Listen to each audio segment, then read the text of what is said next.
एक बार जोरदार तालियां होनी चाहिए श्री नीलोत्पल मृणाल। शायद जब एक युवा मन अपनी पढ़ाई से भटककर या अपनी पढ़ाई को किनारे रखकर अपनी कलम थामता है तो जाहिर सी बात है कि उसके दिलों में विचारों की एक हलचल होती होगी। ये भी जाहिर सी बात है कि जरूर उसके अंदर एक दूसरे तरह का आंदोलन चल रहा होगा। ये भी जाहिर होता है जब एक स्टूडेंट अपने माता पिता के सपनों को, अपने खुद के सपनों को किनारे अलमारी में रख देता है और आगे बढ़ता है उस कलम के साथ जो कलम उसे एक दूसरी दुनिया में, साहित्य की दुनिया में प्रतिस्थापित करने के लिए बनी होती है। तो वो नाम होता है नीलोत्पल मृणाल जी का। एक बार और जोरदार तालियां होनी चाहिए। सर, ऐसे तो आप किसी भी मंच पर किसी परिचय के मोहताज नहीं है, फिर भी मैं जरूर कहना चाहूंगी कि 2016 में साहित्य अकादमी युवा पुरस्कार से आपको अलंकृत किया गया। आपकी मुख्य रचनाओं में डार्क हॉर्स, ऑगर और यार जादूगर है और तीनों ही इन रचनाओं ने पूरे साहित्यिक समाज में और पढ़ने वाले हर किसी के दिल में एक हलचल पैदा कर दी थी और हर कोई ही जानने के लिए उत्सुक था। जब ये किताबें बेस्ट सेलर के रूप में पूरे मार्केट में आई तो हर कोई ये जानने के लिए उत्सुक था कि आखिर ये युवा रचनाकार कहाँ से आया है, क्यों इसके कलम में और इसकी लेखनी में इतनी ताकत है। तब हमें गर्व होता है कि हम बताते हैं नीलोत्पल मृणाल जी हमारे झारखंड के दुमका जिले को बिलोंग करते हैं और दुमका से निकलकर जब अपने माता पिता के सपने को पूरा करने के लिए दिल्ली में जाते हैं, मुखर्जी नगर की गलियों में घूमते हैं और यूपीएससी की तैयारी करने वाले अपने साथियों की मनोदशा को देखते हैं, उनकी जद्दोजहद को देखते हैं और उसके बाद उन्हें लगता है कि नहीं, जिंदगी के मायने सिर्फ एक आईएएस ऑफिसर बनना नहीं, जिंदगी के मायने और भी बहुत कुछ है। और तब ये समाज को अपनी लेखनी के माध्यम से, युवा वर्ग को अपनी लेखनी के माध्यम से जोड़ने की कोशिश करते हैं और इनकी किताबें आती हैं और जब ये मंच पर माइक्रोफोन लेकर गाते हैं कि उस दौर का जादू क्या जाने ये रील बनाने वाले लड़के, तो ये इनके मनोभाव हैं। मैं अब बिना देर किए सीधे सीधे माइक्रोफोन हैंडओवर करती हूँ, लेकिन तालियां थोड़ी कमजोर लग रही हैं। आइए इस शाम को यादगार शाम बना दे जोरदार तालियों के बीच। अब सीधे मैं आपको लिए चलती हूँ हमसे मुखातिब नीलोत्पल मृणाल जी। बहुत बहुत धन्यवाद आपका। और आपने इतना कुछ कह दिया मेरे बारे में, हम खुद सोच रहे हैं रिकॉल करके कि यही मेरी यात्रा है कि किसी और का गलत पर्चा आ गया है आपके हाथ में। बहुत बहुत धन्यवाद आपका, आपका स्नेह है। ऐसे देखिए, दुनिया का जो सबसे सकारात्मक आदमी होता है वो होता है सूत्रधार, मंच पे जो एंकर होता है। हम लोग तो आदमी हैं, अगर उस सांप को भी बुलाए, मान लीजिए करैत साहब को जिलाधिकारी महोदय ने कह दिया आज करैत साहब का कार्यक्रम है, उसको आपको प्रेजेंट करना है मंच पर, तो भी इन लोगों के पास इतना हुनर है, इतना कौशल है, ऐसी भाषा है जो बोलेंगे चमचमाते चमड़े के स्वामी।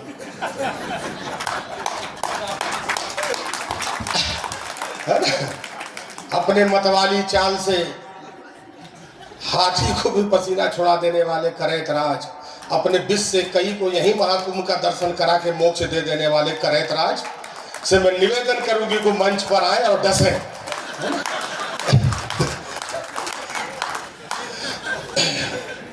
तो हम लोग तो खैर मोटा मोटी आदमी हैं, 2 हाथ 2 पैर है ना। सबसे पहले तो मैं कहूँगा, जब मैं अंदर आया तो इतना सुंदर कार्यक्रम, पूरे देश में हम लोग जाते हैं, लिटरेचर फेस्टिवल में जाते हैं। ये अच्छा, जो मैं ये बोल रहा हूँ ये भी अमूमन लोग बोलते हैं, लेकिन मैं कसम खा के बोल रहा हूँ, धरती क्रिया में सच बोल रहा हूँ। नहीं तो ये भी इसका हिस्सा होता है कि पहले आप फिर हम, लेकिन ऐसा नहीं है। मैं जब अंदर आया तो मैं कह रहा था, मेरे साथ सुमन जी थे और अविनाश जी थे, तो मैं कहा कि यार कितना बढ़िया वाइब्स। मैंने भी सर से कहा, जिलाधिकारी महोदय से कहा कि इतना सुंदर कार्यक्रम, मतलब देखने से ही लग रहा है कि एक उत्सव चल रहा हो, और उत्सव केवल दिखना नहीं बल्कि महसूस हो रहा है। जिस तरह से यहाँ युवा जमा है, लोग जमा है, तो मतलब ये अल्टीमेट गजब गजब का कार्यक्रम है। एक बार गुमला अपने लिए ताली बजाइए, जिला प्रशासन के लिए ताली बजाइए। अच्छा, लिटरेचर फेस्टिवल हो और वहां पर आदमी बैठा हो, आप तो जानती हैं, आप मुझसे ज्यादा लिटरेचर फेस्टिवल आपने देखा है, आप देख लिया। वहां पर मनुष्य कहीं मिल जाए बैठा हुआ, ये तो अपने आप में दुर्लभ क्षण है। मतलब मैं कई ऐसे कार्यक्रम में गया हूं जहां मैं जिन्न को पहले बुलाता हूं, कोई आओ सुन, पहले सुनाए नहीं किसको। और जो लोग आए हुए होते हैं वो इतना बड़ा साहित्य में डूबे होते हैं कि उनको दांत काटिए तब वो कुछ असर नहीं करता है, क्योंकि उनका मानसिक स्थिति कुछ और रहता है। उस सामने वालों कहते हैं, अरे बालक तुम क्या रच रहे हो जो मैं रच रहा हूं यहाँ बैठ के। तो वो जो है ना, आपको तो पहले मुर्दा को मंत्र मार के जिंदा करना होता है, उसके बाद सुनाना होता है। लेकिन गुमला आप जिस तरह से बैठे हैं, अपनी जीवंतता के लिए एक बार आप लोग ताली बजाइए। वाह क्या माहौल है। आप स्कूल के बच्चे को मैं जब देखता हूं किसी सरकारी कार्यक्रम में, मुझे बहुत सहानुभूति होती है। अब ये बच्चे बताए नहीं यहाँ कितना बच्चा जबरदस्ती बैठा है, कितना अपने मन से आया है। जबरदस्ती वाला हाथ उठाओ। एकदम कुछ नहीं करेंगे जिलाधिकारी महोदय का कोई कॉज नहीं जाएगा। हम लोग मित्र हैं, इतना तो मित्र धर्म मानेंगे। जबरदस्ती वाला हाथ उठाइए। इसका नंबर नहीं, जबरदस्ती वाला हाथ उठाइए जो छात्र छात्राएं हैं। वाह, ये पहले गुमला लिटरेचर फेस्टिवल से दूसरे गुमला लिटरेचर फेस्टिवल आने तक की यात्रा का फल ये है। मुझे पता है कि जब मैं पहले गुमला लिटरेचर फेस्टिवल में आया था तो बच्चे दोपहर में भी इतनी संख्या में बैठे हुए थे, लेकिन वो शंका में थे, संदेह में थे, एक दूसरे को कहने मारे थे, अरे जूही कहाँ फंस गई। भागो रे मंटू। अच्छा, और मजे की बात थे ना, उस कार्यक्रम में मुझे याद है ना एसपी साहब बैठे थे ना डीसी साहब बैठे थे, उन लोगों के पास स्कोप भी था, लेकिन बेचारे लोग वो लोग। लेकिन आज जो चेहरा बता रहा है आप लोगों को कि गुमला ने, जिला प्रशासन ने जो एक सार्थक पहल की थी, उसका परिणाम आज हम 2025 में देख रहे हैं, जो आपकी उपस्थिति है। तो बहुत सुंदर कार्यक्रम के लिए आपको पुनः बधाई, जिला प्रशासन को, गुमला वासियों को। देखिए, अभी जब कुड़ुक भाषा पे, आदिवासी साहित्य पे जब बात कर रहे थे सर, और सर थे, प्रेमचंद सर थे, भगत सर थे, तो आप समझिए कि ये सब जो दृश्य है, यही दृश्य नया झारखंड गढ़ेगा। इत्मीनान से अपनी संस्कृति पर बात करना, अपनी भाषा पे बात करना, उस पर विमर्श करना, और उस विमर्श में आम आदमी को शामिल करना, इसी से संस्कृति बचेगी, इसी से भाषा बचेगी। और भाषा, मैं अक्सर बोलता हूँ, हिंदी के बारे में दुनिया भर के मंचों पर बोलता हूँ, जहाँ लोग मुट्ठी बांध के नारा लगाते हैं, हिंदी हमारे देश की बिंदी, अंग्रेज चले गए, काले अंग्रेज रह गए, इस तरह का जुमला जो हम लोग सुनते हैं। तो मैं अक्सर बोलता हूँ कि दुनिया की कोई भी भाषा केवल संस्कृति के नाम पर नहीं बचाई जा सकती है। संस्कृत तो विष्णु भगवान का भाषा था, उससे शंकर भगवान जी बात करते थे। ये कहाँ विष्णुदेव कहाँ जा रहे हैं, संस्कृत में बात करते थे। जिस भाषा में भगवान बात कर रहे थे, वो भाषा बोलने वाला धरती पे अब आदमी नहीं है। जो लोग बोल रहा है वो गलत बोल रहा है। इसका कारण क्या है? कारण यही है कि दुनिया की कोई भी भाषा तब बचाई जा सकेगी जब उस भाषा में आपको रोजगार मिलेगा, जब उस भाषा का तार पेट से जुड़ेगा। जब तक आप अपने भाषा के तार का प्लग जो है पेट से नहीं लगाएंगे, रोजगार से नहीं लगाएंगे, तब तक केवल संस्कृति के नाम पर, केवल इतिहास के नाम पर किसी को फुसला के, बहला के, दादाजी बोला करते थे इसलिए बोल लो था, वो भाषा नहीं बोली जा सकती है। और आज हिंदी के लिए जब आप देखिए, एक भाषा है भोजपुरी, उसका गायक लोग ही उस भाषा को बचाने वाला ब्रांड एम्बेसडर है। वो भोजपुरी में एक गाना गा देता है, वो चले आता है 600 मिलियन। तो हिंदी का जो गायक है वो भी सपना देखता है कि एक बार भोजपुरी वाले के साथ नाच लेंगे तो 600 मिलियन हो जाएगा और एक बड़ी दुनिया हमारे साथ हो जाएगी। ये कहां से आया? क्योंकि भाषा पेट से जुड़ गई। अब हम भोजपुरी पर कुछ बोले, मैथिली पर कुछ बोले, बुंदेली पर कुछ बोले, अवधी पर कुछ बोले, हम उसके इतिहास पर बोले कि किसका इतिहास ज्यादा महत्वपूर्ण है, किसका इतिहास ज्यादा इनरिच है, ज्यादा समृद्ध है। लेकिन सच्चाई यही है कि वर्तमान में दुनिया की भाषा वही बचेगी। तो झारखंड में जो झारखंड की भाषाएं हैं, जो हमारी जनजातीय भाषाएं हैं, उनका तार आजीविका से कैसे जुड़े, उस भाषा में आप अपने लिए प्रतिष्ठित नौकरी कैसे लेके आ रहे हैं, आप एक प्रतिष्ठित जीवन कैसे लेके आ रहे हैं, आप एक सुविधाजनक जीवन कैसे भाषा से निकाल के ला रहे हैं, वहीं से भाषा के बचाने का स्वाभाविक रास्ता खुलता है।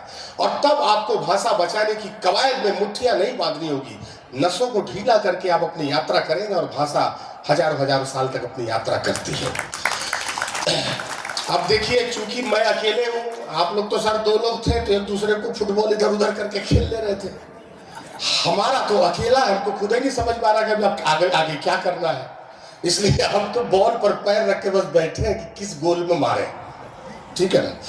लेकिन मैं आप लोगों को कुछ कविताएं सुनाऊंगा, कुछ गीत जो अपने सुनाऊंगा। चूंकि मैं एक लेखक हूँ, हिंदी का लेखक हूँ, और राष्ट्रीय मंच पर हिंदी में लिखना भी एक उतनी ही बड़ी चुनौती है जिस चुनौतियों की भाषा हम झारखंड में अपने जनजातीय भाषाओं के लिए कर रहे हैं। अगर आप निकलेंगे बिहार से बाहर, झारखंड से बाहर, छत्तीसगढ़, मध्य प्रदेश से बाहर, राजस्थान से बाहर, यानी कि हिंदी प्रदेशों से बाहर, तो हिंदी के लिए भी चुनौतियां वैसे ही हैं।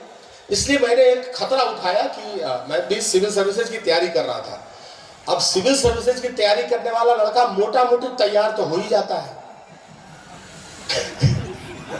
वो तैयारी करने जाता है, तैयार हो जाता है, और ऐसा तैयार होता है। मैंने एक बार एक शिक्षक को देखा रील में, वो बोले कि यूपीएससी की तैयारी कर लीजिए, कुछ बनिए न बनिए, आदमी तो जरूर बन जाइएगा। तो मैंने उनको फोन करके कहा, सर इसका आप थोड़ा एक्सप्लेनेशन भी दे देते कि सही कहे, आप आदमी बन जाइएगा। जाते हैं आप 21-22 में, तब आप किशोर होते हैं, और जब फेल होके आते हैं 38 साल में, तब तक में आप आदमी हो चुके होते हैं। तो यूपीएससी का तैयारी कई बार आपको पास कराए न कराए आदमी बना देता है। अच्छा, इस आदमी बनाने की प्रक्रिया में मैं देखता हूं, मैं तो दिल्ली में मैंने गुजारे 7, 8, 9 साल, मेरा तो राशन कार्ड सरकार बना रहा था जबरदस्ती, हम हाथ छोड़ा के भागे। मुखर्जी नगर में उन कुत्तों का बाल बच्चा बूढ़ा होने लगा जिसका माँ बाप उनको देख के भूखता था पहले।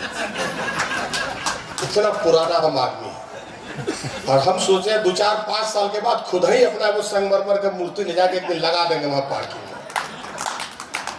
जहां आंदोलन किए थे, सीसेट का आंदोलन किए थे, यूपीएससी का सिलेबस बदलो, ये हम लोग को हिंदी वालों को नहीं आईएएस बनने देगा, ये क्षेत्रीय भाषाओं को आगे नहीं बढ़ने देगा। उसमें साउथ के भी भाषाओं के लड़ाई लड़ने वाले लोग हम लोग के साथ थे कि हाँ भाई, ये सीसेट हम लोग को आईएएस नहीं बनने देगा, है ना। बाद में पता चला तो ग्रह गोचर के कारण नहीं बन सके। जब पूछे, जब पत्थर उत्तर जब पूछे पंडित जी से, तो हमको बताया कि बृहस्पति नीचा था, बुध मंगल वक्री था। बाद में तो मैं ये कह रहा था कि कई कोचिंग इंस्टीट्यूट को मैं देखता हूँ, आपसे कहता है कि आप कुछ बने ना बने आदमी बन जाएंगे। इसका क्या मतलब है? जब आप एडमिशन ले रहे हैं, आप गोरिल्ला हैं, आप क्या होमोसेपियंस अभी हुए नहीं है, नेंडरथल ही है, होमो इरेक्टस ही है, कोचिंग में चले गए। इधर से गोरिल्ला डालो, उधर से आदमी निकालो। और आदमी बनना कितना महंगा कर दिया है बाजार ने, सोचिए 3 लाख फीस लेता है, 4 महीना में आदमी बनाने की गारंटी लेता है। इतना महंगा आदमी बना के आते हैं, तब भी द्वार पर बाप बोलता है, अरे बैल तुम्हारा सिलेक्शन ही नहीं होगा। टीचर को पूछते हैं कहाँ आदमी बने? सर अभी भी पिताजी बैल ही कर रहे हैं, जब गए थे तब गधा बोल के चढ़ाए थे ट्रेन पर। इतने चेंज आया है ना। गधा से बैल तक की यात्रा में 3 लाख लग गया।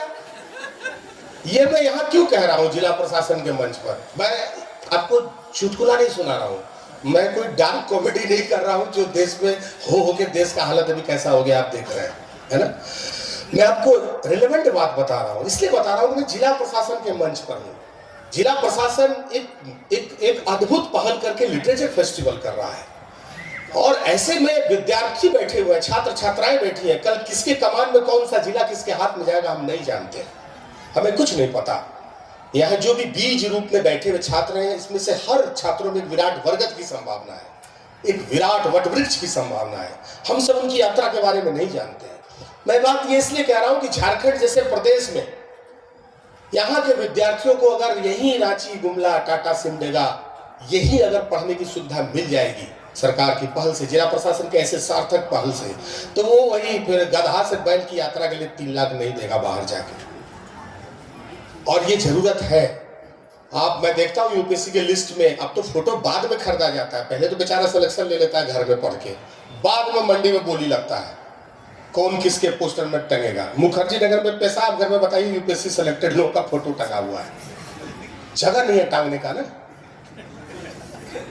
नीचे लिखा हुआ है सुलभ शौचालय, ऊपर लिखा हुआ रैंक 973 हिंदी मीडियम पहला रैंक। ये दुर्दशा हिंदी मीडियम का जब हुआ तो हम लोग आंदोलन में गए, भाई सीसेट के कारण हम लोग पीछे पीछे जा रहे हैं। फिर बाद में अटेम्प्ट की लड़ाई लड़े तो 2 अटेम्प्ट एक्स्ट्रा लिए, सबके लिए मिला 2 अटेम्प्ट एक्स्ट्रा। उसके बाद भी हिंदी मीडियम 1000 में 10 सिलेक्शन है, 15 सिलेक्शन है। बाजार से अलग, सही बात मैं बता रहा हूँ, सच्ची जानकारी। ये दुनिया कैसे बदलेगी, ये ऐसे ही आयोजनों से बदलेगी। असल में हम लोग का कोई मेंटल काउंसलिंग नहीं होता है। हम लोग जब ग्रेजुएशन करके दिल्ली पहुंचते हैं तो हम लोग को कोई किसी खिड़की पर ये बताने वाला नहीं है कि हमें आगे करना क्या है। हम लोग तो बस अपने जिलाधिकारी महोदय का गाड़ी देखते हैं और वहीं पर जो है गुटखा खा के निर्णय लेते हैं कि आईएएस से बनने चलना चाहिए। यही मोटिवेशन है। और अगर मान लीजिए माँ बाप सरकारी नौकरी में हो और किसी दिन जिलाधिकारी रगड़ दिए तो और मोटिवेट हो जाते हैं। तब बाप कहता तुमको बोलते थे ना आईएएस बनो। हमें कुछ नहीं पता, हमें हमारा काउंसलिंग होता ही नहीं है। अगर ऐसे पहल होंगे, ऐसे कार्यक्रम होंगे, ऐसे सैकड़ों स्पीकर आप अपने जिला में देखेंगे, लोग आएंगे, अलग अलग फील्ड से लोग आएंगे, फिल्म से आएंगे, राजनीति से आएंगे, खेल से आएंगे, लेखन के क्षेत्र से आएंगे, तो आपको काउंसलिंग का एक खिड़की जिला प्रशासन अपने घर में आपको उपलब्ध करा देगा। उसके बाद जो भी यात्रा आप करेंगे अपने अपने जीवन में, वो बहुत मलमली, बहुत मखमली होगी, उसके संघर्ष थोड़े कम होंगे।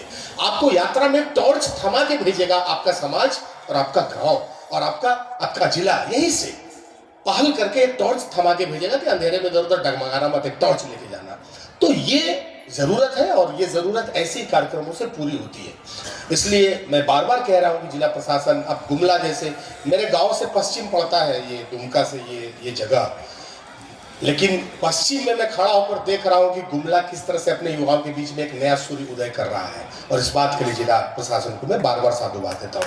अब मैं एक गीत सुनाता हूँ आप लोग को, एक कविता सुनाता हूँ।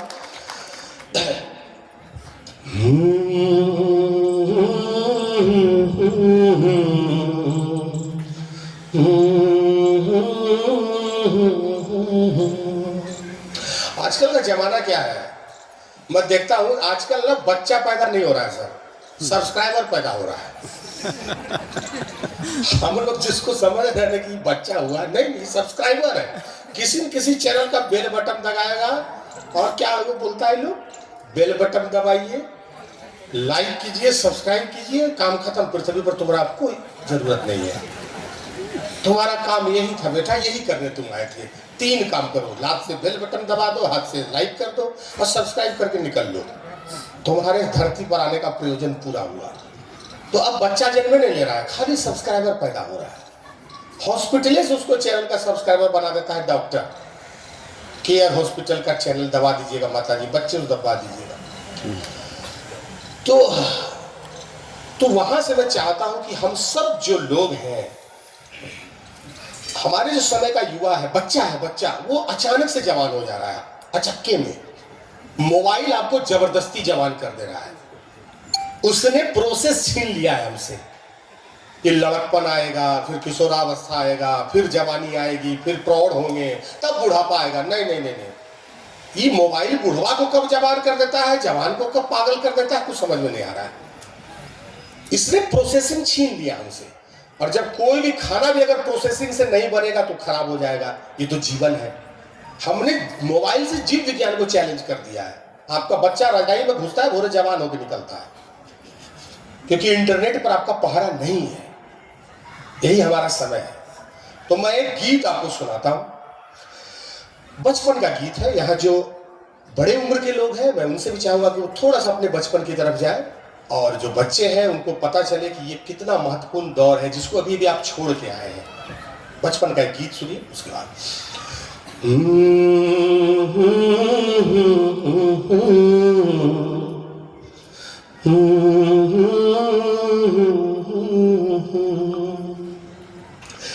कि कहाँ गया है मेरा दिन वो सलोना रे, दिन वो सलोना रे, कि कहाँ गया है मेरा दिन वो सलोना रे, दिन वो सलोना रे, कि हाथों में था मेरे माटी का खिलौना रे, अरे हाथों में था मेरे माटी का खिलौना रे, वही मेरा चांदी था, वही मेरा सोना रे। अरे कहाँ गया है मेरा दिन वो सलोना रे, दिन वो सलोना रे। क्या था बचपन, आप बड़े होने की, आदमकद होने की दौड़ में दौड़ रहे हैं और एक दूसरे को धकेल रहे हैं, लेकिन बचपन कितना कीमती था। उसकी आजादी देखिए कि जहां मन जाते थे, अरे जो मन खाते थे, और गेंदा के फूल से तितली उड़ाते थे। जहां मन जाते थे, जो मन खाते थे, और गेंदा के फूल से तितली उड़ाते थे। कि दोनों हाथ ऊपर करके हवा हवा होना रे, कहाँ गया है मेरा दिन वो सलोना रे, दिन वो सलोना रे। और बचपन क्या है, मैं आजकल के बच्चे को देखता हूँ अपने चाचा का परिचय कराते हैं मेरे पापा के भाई है, और चाची का परिचय कराता कि हमारी माँ की दुश्मन। नहीं, यही परिचय। बताइए रिश्तेदारी कहाँ आ गया है। फेसबुक पर 5-5 हजार दोस्त है, आपका नया पेज बनाए हैं, अपने ही फैन क्लब बना लेते हैं, उसका पासवर्ड भूल जाते हैं कि हम अपना फैन क्लब बनाए थे, याद नहीं आ रहा, एक दूसरा की फैन है नहीं। लेकिन घर में क्या है, चाचा मामा बाबा नाना दादा, स्थिति ऐसी है कि वही है कि फेसबुक पर दोस्ती है और घर में रिश्ता नहीं है। लेकिन एक बचपन की रिश्तेदारी देखिए कहां तक जाती है। उसके रिश्तेदारी का समीकरण देखिए, उसका ब्रह्मांडीय समीकरण देखिए, उसकी रिश्तेदारी यहां से कहां तक जाती है कि आसमां पे आंखें थी, हाथ में सितारा था, और चांद मेरा मामा था, सूरज भी हमारा था। आसमां पे आंखें थी, हाथ में सितारा था, अरे चांद मेरा मामा था, सूरज भी हमारा था। तब कौन नहीं चाहता था, हाय मेरा हुनरे, कहाँ गया है मेरा दिन वो सलोना रे, दिन वो सलोना रे। और क्या था बचपन, उसकी मिल्कियत, उसकी जमींदारी कितनी बड़ी थी। एक बच्चे की जमींदारी कितनी बड़ी होती है। आज हम 1 इंच जमीन के लिए 6 इंच आदमी को छोटा कर रहे हैं, और खेत की जिस मेड़ पर मीठी दूब की घास उगती थी, वो हमारे और आपके लड़ाइयों के खून से जल के राख हो गई है उस मेड़ पर। वहां पर एक बचपन क्या बोता है देखिए कि माटी हम खाते थे, अरे धूल में नहाते थे, सारी धरती थी अपनी, कहीं लौट जाते थे। माटी हम खाते थे, धूल में नहाते थे, अरे सारी धरती थी अपनी, कहीं लौट जाते थे। कि हरी हरी घास वाला कोमल बिछौना रे, कहाँ गया है मेरा दिन वो सलोना रे, दिन वो सलोना रे, दिन वो सलोना रे। बहुत बहुत धन्यवाद। देखिए मैं तो उपन्यासकार हूँ। कविता तो तब शुरू किए जब हिंदी का किताब कम बिकने लगा, तो हम सोचे मदारी का कुछ खेल सीखना चाहिए। बानर नचा नहीं रख सकते थे, काट लेता। भालू कैसे नचाते पकड़ नहीं सकते थे, तो सोचे शब्द का खेल सीखे। कौशल है ये सब, तो मदारी की भी है ना। ये सब तो ढिठई का काम है ना, माइक लेकर खड़ा हो जाना अकेले, ना आगे कोई पीछे, और उस पर जो इतना जो बढ़िया बात बोल देता तो और कुआं खोद के आगे है। लेकिन मुझे लोगों ने कहा कि अगर तुम गांव माटी धूरा धरती गाओगे तो मंचों पर तुम्हें नहीं सुना जाएगा। ये चुनौती मुझे दिया मेरे समय ने। मेरे समय ने कहा कि इस पर लिखो, प्यार पर लिखो, तब लड़का लड़की गमछा उड़ावेगा। अब खाली प्यार शब्द बोल देता है कोई कवि आके, तो ऐसा लड़का लड़की लोग उछलता है जैसे गर्म तावा पर पानी मार दिया हो छन्न से, ढोसा वाला तावा जो होता है। लेकिन मैंने खतरा उठाया। मुझे पता था कि आपके जीन में तो मिट्टी लगा हुआ है, जड़ में तो मिट्टी है, उसको बस थोड़ा सा हवा पानी देने की जरूरत है। लोग इसी में गमछा उड़ाएंगे और उड़ाते हैं। तो ये चुनौती ली, उपन्यास लिखा, पहला उपन्यास इस विषय पर लिखा कि जो सिविल की तैयारी लोग करते हैं उनका जीवन कैसा है मुखर्जी नगर में। दूसरा मैंने अवगढ़ लिखा कि भाई भारतीय गांव का कोलाज, उसकी अपनी जो समस्याएं हैं, पंचायत की, जाति की, राजनीति की, स्त्रियों को लेकर, किसानी को लेकर, मजदूरों को लेकर, युवाओं को अपने कैरियर को लेकर जो उलझन है वो लिखा। तीसरा मैंने जीवन मृत्यु की जटिलता पर लिखा, मैंने खतरा उठाया। अच्छा, मैं इस पर किस लिए नहीं लिख सकता हूँ, मैंने लव किया, तुरंत प्यार करके तुरंत लव मैरिज कर लिए। ये सब चिट्ठी लिखने का हमको मौका ही नहीं मिला। तुम्हारे मांगों तार सजाऊंगा, तारा लाऊंगा, चांद तोड़ूंगा, ये सब हमको अवसर ही नहीं मिला। हड़बड़ा के हम शादी तुरंत कर लिए। सोचे कि शादी के बाद लिखेंगे तो क्या लिखेंगे। एक बार एसपी साहब को देख लेने के बाद आपको 3 साल प्रेम नहीं आएगा। मेरी पत्नी भी पुलिस में, हम क्या लिखेंगे प्रेम।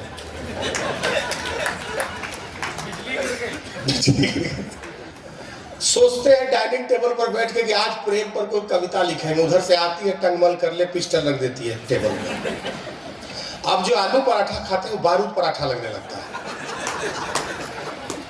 उसके बाद कहानी सुनाई, अरे बहुत परेशान थे, कहा 11 रात बज गया, अरे क्या बताए फलनाबाद में गए, ऐसे ऐसे टंकी में एक लाश मिला, बहुत छत बिछत, मतलब पता नहीं क्यों मारा, इतना गुस्सा में उसका हत्या किया है। हम कहे अच्छा, फिर हम लोग पता लगाए, पता चल गया है कि क्या था, कौन था, कवि था।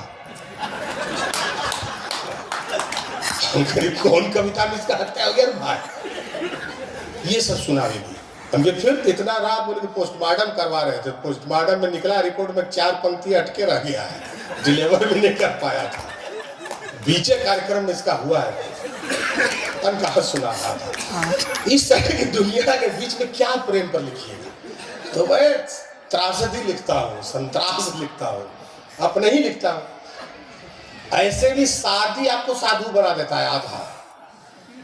भाभी जी बैठी हुई है, शादी मतलब आधा साधु हो गया पति। ये जो आप देख रहे हैं कुंभ में इतना भीड़ बढ़ रहा है साधु का, ये सब साधु वाला नहीं। जितना लगन बढ़ेगा उतना साधु की संख्या बढ़ते जाएगा।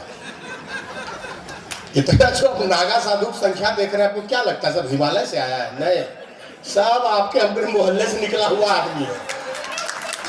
ताली बजाइए आप लोग, आप लोग सब वही है। आज नहीं तो कल कुंभ चल। ये जो आप इतना संख्या देख रहे हैं, आज ही में एक वीडियो देखे 4-5 हजार नया नागा साधु लॉन्च हो रहा है। सब माथा मुड़े बेचारा, सब लॉन्च हो रहा है। हम कहीं सब कौन है, नया कहां से आए सब, कहा वही सब व्यवस्था का देन है। अब सब अबूत भबूत लगा के उसके बाद फिर कभी ठीक होगा घर का माहौल तो वापस आवेगा। महाकुंभ में हर चीज मतलब हर चीज का आयोजन वहाँ हो रहा है, बहुत बढ़िया बढ़िया। वहाँ ममता कुलकर्णी भी आई थी, वहाँ कवियों को नहीं जाने दिया गया। कहा कवि सम्मेलन यहाँ नहीं होगा, क्योंकि नागा साधु लोग धमकी दिया गया अगर ये लोग कविता हम लोग को सुनाया तो हम लोग शर्ट पैंट पहन लेंगे। इससे बड़ा यहाँ समझिए, बताइए। हाँ, वो लोग धमकी दिया तो सबने कहा भाई आप लोग इस तरह नहीं, हम लोग से ज्यादा नागा है। ये हिंदी का कवि लोग ऐसा ऐसा कविता सुनाता है, ऐसा ऐसा जुमला सुनाएगा, ऐसा ऐसा कॉमेडी, ऐसा ऐसा चुटकुला सुनाएगा, स्थिति खराब है। तो नागा साधु लोग धमकाया, ये लोग को यहाँ नहीं आने दीजिएगा। ममता कुलकर्णी तक चले गए, हम लोग नहीं जा सके, एक कविता सुनाओगे। खैर एक गीत और सुनाते हैं आप लोगों को। एक गीत सुनाते हैं। देखिए हम लोग जो